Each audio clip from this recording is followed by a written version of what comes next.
Welcome back to RSA Conference 2021. You're with Security Weekly. We are broadcasting live in Virtual Broadcast Alley. Joining me for this interview segment is last year's Business Security Weekly interview, Jinan Budge. She's Principal Analyst of Security and Risk at Forrester. Jinan, welcome back. Thank you. Hi, Matt. It's lovely to be back. Yes. Well, we thought it was only appropriate to bring you back in a virtual format since we were together physically in San Francisco last year.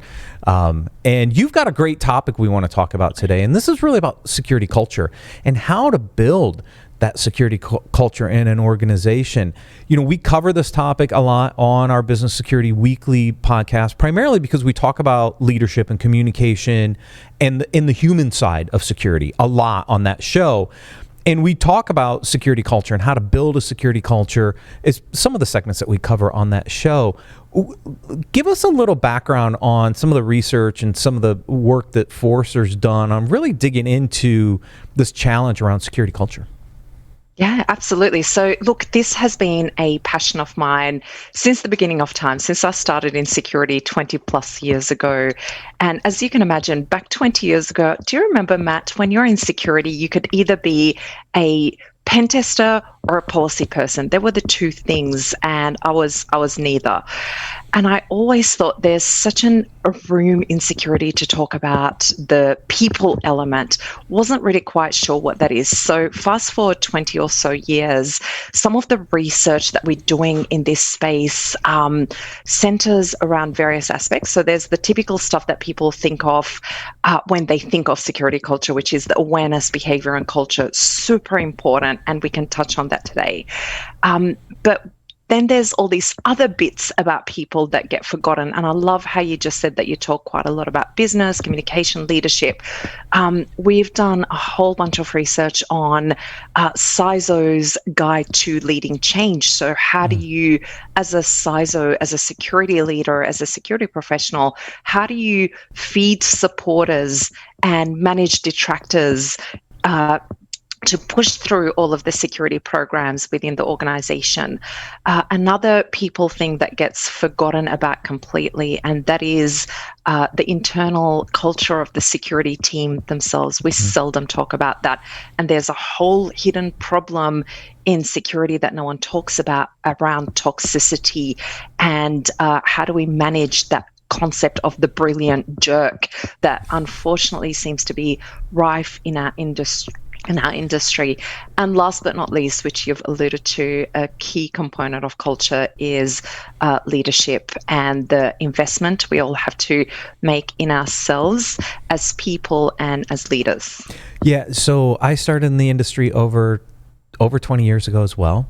When I started, it wasn't even the security team, it was the IT team, because security was kind of a little piece in the IT team, right? Yep.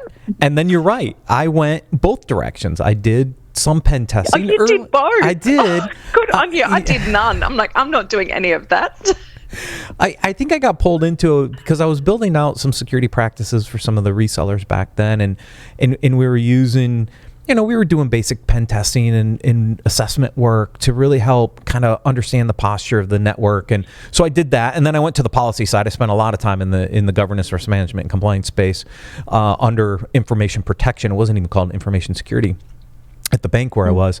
So I've been on both sides of that as well. So, you bring this up because security has had a very interesting evolution over the past 20 plus years, where it was part of IT, then it was these very specific disciplines, and now you have the chief information security officers now starting to get a seat at the board level, which changes the way sometimes we have to think about all the things you just talked about, but more importantly, our team structures, our communication skills we didn't think of way back in the day when this first started. Oh my God, for sure. And one of the pieces of data that I can share with you and the audience is when you look at that CISO role and what they do on a day-to-day basis, 87% of their time is spent on something to do with people. So whether it's building strategy, communicating with stakeholders, building their business cases, and only 13% of their time is spent on security, technical, and operational tasks. That's huge, right? That's huge from those 20 plus years ago that we were just talking about. Yeah, they were probably 20 years ago. It was probably flip almost of that, right? 87% on the technology and 13% on communication, probably. Yeah. Exactly. And I think, what I love about the age that we live in is you can get quite specific about this communication. This is not, it's not some kind of an airy-fairy thing that we just talk about right now. Our research, for example, on the CISO's Guide to Leading Change, it's so interesting how we break it down. We break it down into the 3 Ps, the focus on people, politics, process, and we really hone in on politics, the P word, something that most of us in security kind of, when we hear the word, we squirm and we just want to shy away from it. But actually, when I've interviewed CISOs and leaders from other professions on this topic, you learn that politics is actually, when done properly, you can do it with ethics and with integrity. And what it is actually is the process of stakeholder management, analysis, and a whole bunch of listening. And then you can get into all the specific skills in that. So it's all, I love how specific and unfluffy this is all getting for us. And it's exactly where it needs to be. Yeah, and I think the business acumen of the role has changed. You now have to understand the business. You have to be able to communicate risk in a business language, not from a technical language perspective. These are evolutions we've seen in the role and into security overall, is that, the business aspects of this matter, right? Back in the day, the security team was always called the team of no, we're not going to do that. No, we're not going to do that. That's pretty much gone. I mean, you can't really be a team of no and enable a business to succeed. You have to understand those business risks, figure out how to communicate those business risks, and deal with the politics associated with that, because we're talking dollars and cents and a lot of other components that role didn't have way back in the day. Yeah, absolutely. And we're talking humans as well. And wherever there's humans, there's politics. Every single interaction we have is actually, there is some kind of a politics at play, whether we know it or we like to acknowledge it or not. It's really interesting that you say those days are gone, of security being the Department of No. I'm not really sure that they have. I know they're trying to go. I know that we talk a lot about them going, but I think, unfortunately, they're still with us. And we still see evidence of that in the media and in organizations, particularly when we speak to boards and executives. I know about 2 or 3 years ago, with my colleagues Jeff Pollard and Paul Mackay, we did this amazing piece of research on how to talk to boards about cybersecurity. But the way we approached it was we interviewed board members, not CISOs, which kind of flipped the conversation for us, because we got to really understand where board members were at on this topic and what they expected from their CISOs and security teams versus what they were getting. And the gap is shocking, Matt. Absolutely shocking, even though we like to think we progress, and we are progressing. Like, I don't want to be a negative person here. We progress so far, but we still have a way to go, in my view. And that creates a challenge for culture, because if the security team at the board level is still viewed as the security team of, the team of no, that's not advancing the business narrative, right? And so one of two things is going to happen. You're going to make a shock to the system, which creates a cultural shock in the organization. Or number two, you're going to bypass security and basically just go around them, which isn't good either. Yeah, definitely. And they are some of the outcomes that could occur. And I think that negative image of security, I think it's something that we just need to be conscious of. We've got this image of hoodie wearers, basement dwellers, the punishers. One of the unfortunate side effects of running phishing simulations, which of course are a very important part of a security program, is it can, when done incorrectly, reinforce that image of security as those naysayers and the punishers, especially. A very, very interesting dynamics at play at the moment. There was I'm not sure, Matt, if you saw, there was a case with a publishing firm in the US a few months ago who decided to do this phishing exercise using COVID-19 as a lure to say, oh, employees can get up to $5,000 as a bonus. And this is right after the organization had made a whole bunch of redundancies as a result of COVID-19. So there's a little bit of tone deafness occurring. The media attention that this received was so damaging for not only the brand of that particular organization, but for its vendors and also for security everywhere, I think. Yeah. So I think it's something we really need to just be conscious of and keep on working on. So let's talk about what should we be doing? How can we improve the culture of security, not only for the security teams, because there's definitely the team itself, but also the rest of the employees, right? You talked about the security awareness phishing campaigns. We see lots of them. They're important, but they have to be done right. And if they're done wrong, that really creates some havoc in an organization, as you just described. So what are the right things we should be doing to encourage a better culture around security, not only for the overall employee base, but even for the security teams themselves? Yep, absolutely. I mean, that's such a big question. But if we think of a triangle, I think first of all, it's really important to segment the organization. So understand that from senior stakeholders and boards, you need advocacy. That means the way to engage with them is going to have to be very different from the way that you engage with your employees, your end user employees. There's also the middle level of line of business and business leaders from whom you need buy-in. Again, that's a very different organization that you're not going to be able to have with just a once a year tick in the box long perfunctory security awareness and training course.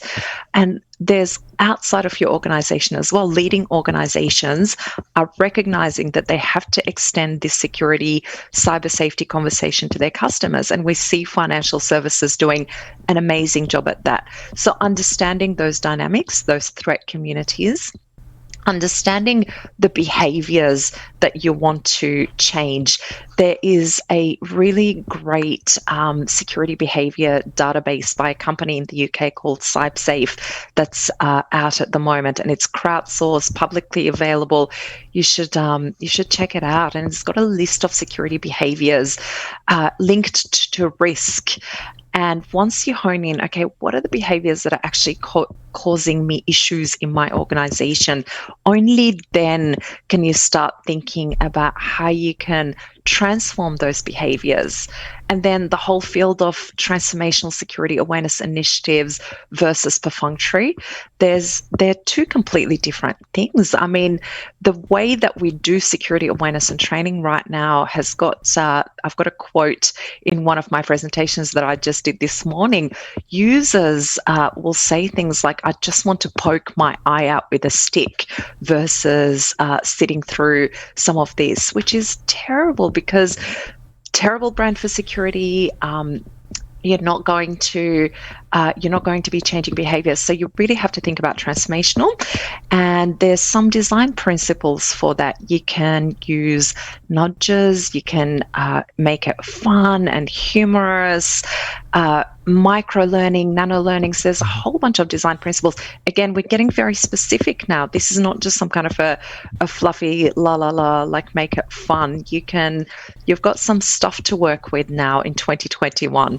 Which is really cool. Yeah, so a couple things on that. I mean, obviously, it's got to start at the top and kind of come down through the organization and kind of be identified as a critical component across the entire organization. That starts with leadership, and it starts with the board and the executive leadership team to push that down to to the line managers and the business units, and then eventually down to the employees.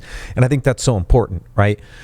But to your point on security awareness, we've done a lot of discussions on security awareness. And one of the things I've taken away is, how do we create appreciation for security? How do we allow training to happen so that people understand how it impacts them personally? Because if you get into the hearts, you change the way they think about these things. And it is, that's right. Exactly. And it's a challenge because we the old days of security awareness for the sake of security awareness, check the box, you already said it, is more about how do I make the learning, make them appreciate security and how to protect them as a person and maybe their families and their online presence. That's a major game changer. And we're starting to see some evolution in that space, but it's really that security appreciation more than it is awareness. Yeah, absolutely. Exactly. Awareness versus understanding. You can be aware that something is bad for you. You know, we're all aware that we should not drink those Bloody Marys and have pieces of cake. But unless we have actual understanding of how to do it differently and why this is bad for us, it's game over. It's not working. It's not working. So definitely. And I go back to those design principles. There's some really cool stuff at play at the moment that can get you that hearts and minds engagement and move it from simple awareness to actually changing behavior. And it is those principles of humor, of nudges, of micro and macro learning. And another thing that I want to touch on as well is inclusive and engaging messaging and imagery. We forget about that. You know, we how many locks are we going to see on the presentations in RSA, which might be fine for a security audience, but when you're sharing some of these images to a non-security audience, we forget that they're actually angst-inducive. They are not inclusive. They certainly don't represent the audience that we are communicating with. In fact, some of the research that I've done when I've spoken to end users about what they wish to see from their security awareness and training versus when I speak to security people, it's almost like we get results polar opposites. So the end users, 80% of them would say, I want this in a funny format. Security people, only 20% would say that because we are afraid, because of our training, because we're analytical, because we're technical. It's like, what?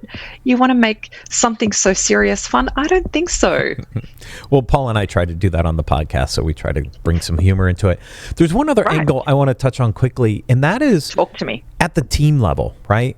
Yes. We're seeing with DevOps, for example, let me take a specific example of this. Mm-hmm. We're seeing the need to integrate security into development, into our DevOps process, et cetera. And that means we now have to work across the organization from a security perspective. And that creates some potential little strife with the teams, right? It's like, well, who owns application security? Is it in the security team? Is it in the development team? Is it a shared responsibility?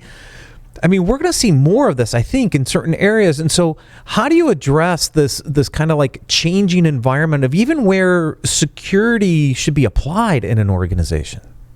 Oh my God, that's such a big question. And I know that you've been talking to my colleague, Sandy Corelli, who will have some amazing insights on this. Look, from my perspective, it is that whole feeding supporters and managing detractors and some tips for that. First of all, from an awareness perspective, there are some amazing vendors and organizations that are doing specific tools and activities that serve to engage those two teams of developers and security. And some of the work that they do with that is amazing. So it is on the spot coding, secure coding activities and gamification, super cool. It serves to bring those two teams together. So that's one way. But then if we go back to the actual methodology of people, process, politics, so identify those stakeholders, plant the seed for whatever change is happening, have those conversations, have many conversations, one at a time. None of this is a miracle. Understand who is going to be supporting your ideas, who isn't, and steer everybody towards the correct outcome. You can build collective momentum, socialize your ideas with loads of people, give those communities that you want to engage with something that will serve them, that will help them in their day to day. And maybe at some point in the future, there'll be a mutual exchange. Build those relationships. And where you might need to go to the top and get the authority to do whatever you need to. But there's loads and loads of aspects to this building a culture. You can be quite methodical. About it. Yeah, and I know, I think we've talked to Sandy before about security champions programs. Yes. But you said something again, gamification, make it fun, right? And if we can do that even across the teams, that potentially helps. And it not only helps with our employees, but it helps with the staff and in the different levels. So totally. Yeah, and I hear this from my clients all the time. Those who have used that gamification, particularly for that cohort that you've honed in on, developers and security teams, the results are phenomenal. Like, I see photos of those games that they've played using some of those gamification tools, secure coding gamification tools. It's pretty cool. Like, that's where we need to be heading. Yeah, that will create a much better culture. Jinan, it's always a pleasure to have you on Security Weekly. Thank you for joining us. Lovely chatting to you. Thanks, Matt. And with that is the end of our micro interviews for the day. But stay tuned. Application Security Weekly is coming up a little later.